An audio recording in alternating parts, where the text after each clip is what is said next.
Olá, que bom estar aqui com você novamente. Você sabe que Deus lhe criou com um firme propósito? Você sabe que Deus tem um plano maravilhoso para você? Você sabe que Deus escolheu e predeterminou algo muito especial para você e a sua família? Pois é disso que nós queremos conversar hoje. A escolha de Deus com respeito a você, sua família e sua vida. Para entendermos como isso se processa, eu lhe convido, se você puder, a abrir a sua Bíblia na carta de Paulo aos Romanos, no capítulo 8, dos versículos 28 a 30. Leiamos. Sabemos que todas as coisas cooperam para o bem daqueles que amam a Deus, daqueles que são chamados segundo o seu propósito. Porquanto aos que de antemão conheceu, também os predestinou para serem conformes à imagem de seu Filho, a fim de que ele seja o primogênito entre muitos irmãos. E aos que predestinou, a esse também justificou. E aos que justificou, a esse também glorificou. A carta de Paulo aos Romanos é a mais longa, a mais sistemática e a mais profunda de todas as cartas, tanto de Paulo como dos demais escritores do Novo Testamento. E como muitos estudiosos acreditam, o livro mais importante da Bíblia é Romanos. Quando Paulo escreveu essa carta à igreja cristã de Roma, ele estava em Corinto e até então não tinha visitado Roma. Ele escreveu esta profunda carta teológica a irmãos que nem ao menos conhecia. Isso só reforça que a carta não foi escrita somente para aqueles nossos irmãos daquela época, mas, como toda a Bíblia, para nós no presente século. Foi lendo Romanos que Lutero obteve a revelação de Deus sobre a justificação exclusivamente pela graça e que não havia outra forma de se obter a salvação senão exclusivamente pela fé em Cristo Jesus. Foi também pela mesma leitura que Calvino, outro grande teólogo, obteve a revelação da soberania de Deus e que todo homem é pecador e absolutamente carente da graça de Deus. Sem dúvida, é através da leitura de Romanos que aprendemos muito sobre a fé cristã. Por isso, eu lhe desafio a ler e a reler esta carta de Paulo, que seguramente foi escrita para os irmãos de Roma, para você e para mim hoje. Antes de entrarmos plenamente em nosso estudo, não posso deixar de ler para vocês os versículos que vários estudiosos da Bíblia reputam como sendo não só o centro desta carta, mas de todo o Evangelho de Jesus Cristo. Vejam o que está escrito então em Romanos capítulo 1, versículos 16 e 17. Pois não me envergonho do Evangelho, porque é o poder de Deus para a salvação de todo aquele que crê, primeiro do judeu e também do grego. Visto que a justiça de Deus se revela no Evangelho de fé em fé, como está escrito, o justo viverá por fé. Que maravilha essa passagem! Paulo inicia dizendo que não se envergonha do Evangelho, e é importante destacarmos essa afirmação no contexto do tempo e situação que vivia o apóstolo naquele momento. Primeiro, é bom lembrar que Evangelho significa boas novas. Mas quais boas novas? Boas novas que Jesus Cristo havia morrido e havia ressuscitado, estava vivo ao lado de Deus, intercedendo por cada um que cresce nele. O problema é que ao afirmar isso para um não crente, ou seja, um descrente ou ainda um crente nos deuses daquela época, era como afirmar que um sujeito que havia sido crucificado como bandido era a causa das boas novas. Ainda mais, o governo da época perseguia os seguidores deste homem como anarquistas, arruaceiros e baderneiros. Para os ouvintes daquela época, não fazia sentido nenhum a afirmação dos cristãos. Por isso, Paulo inicia essa sua defesa, dizendo que ele não se envergonhava do evangelho que ele pregava, porque ele cria que esse evangelho, que as pessoas ridicularizavam, era exatamente o poder de Deus para salvá-los. Em segundo lugar, Paulo proclamava essa palavra de forma veemente, porque ele cria também que esse poder de Deus deveria ser propagado de fé em fé, ou seja, de boca em boca, de pessoa a pessoa, através de suas próprias experiências com esse Jesus. Importante, maravilhoso e ressurreto. Jesus foi importante naquela época, continua com a mesma importância ainda hoje e continuará com a mesma importância até a sua volta a esse mundo.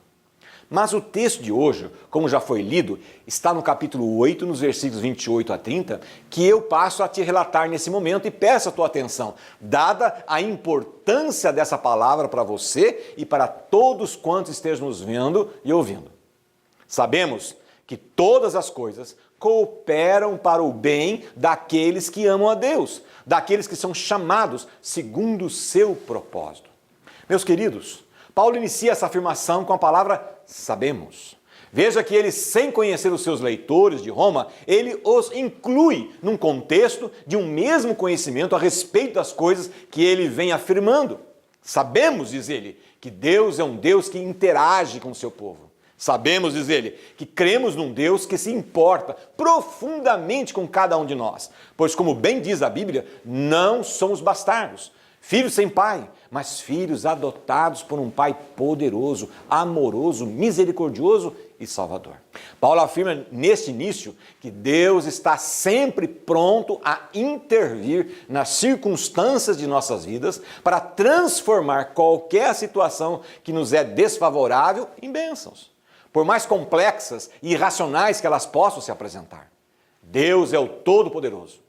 Todavia, nessa mesma frase, que todas as coisas cooperam para o bem, há duas outras afirmações atreladas que, sem elas, essa frase é ineficaz. Diz aqui que todas as coisas cooperam para o bem, presta atenção, mas em primeiro lugar, para o bem daqueles que amam a Deus. Eu ouço muitas pessoas afirmarem que todas as coisas sempre darão certo para todos os cristãos ou para aqueles que no momento de aperto procuram a Deus. A afirmação de Paulo é válida para os que amam a Deus. E como se ama a Deus? Em Deuteronômio diz que devemos amar a Deus de todo o nosso coração e de todo o nosso entendimento. É amar com vontade, entrega e dedicação. Mas é também crendo que Deus é Deus, que Jesus é o Filho de Deus e o único Salvador da humanidade. Amar a Deus é amar o nosso próximo. Amar a Deus é compreender a segunda afirmação que Paulo faz, que todas as coisas cooperam para o bem daqueles que amam a Deus, mas também daqueles que têm noção e compreensão que foram chamados por Deus. Chamados para quê? Para servir a vontade de Deus. Nos versículos 29 e 30, Paulo vem reafirmando essa premissa quando ele diz que todos quantos Deus chamou, veja bem, que todos quantos Deus chamou, chamados em primeiro lugar para se tornarem conforme a imagem de Jesus Cristo. Ou seja, que a cada dia, mais e mais, você e eu nos pareçamos com Jesus, tenhamos o caráter de Jesus e venhamos a agir em quaisquer circunstâncias como Jesus agiria. Deus quer agir em sua vida, em minha vida, em nossa vida, mudando e transformando tudo na conformidade dele e do jeito dele. Deus deseja andar com você, apoiar você, defender você e ensinar você, tão somente porque ele é Pai. É dessa forma que ele quer transformar todas as coisas que estão ocorrendo hoje, nesse momento, em sua vida. Por mais difícil que seja para você compreender e entender que há uma grande bênção, não só para você, mas para todas as pessoas que estão hoje ao seu redor, como para tantas quantas ainda virão a se relacionar com você.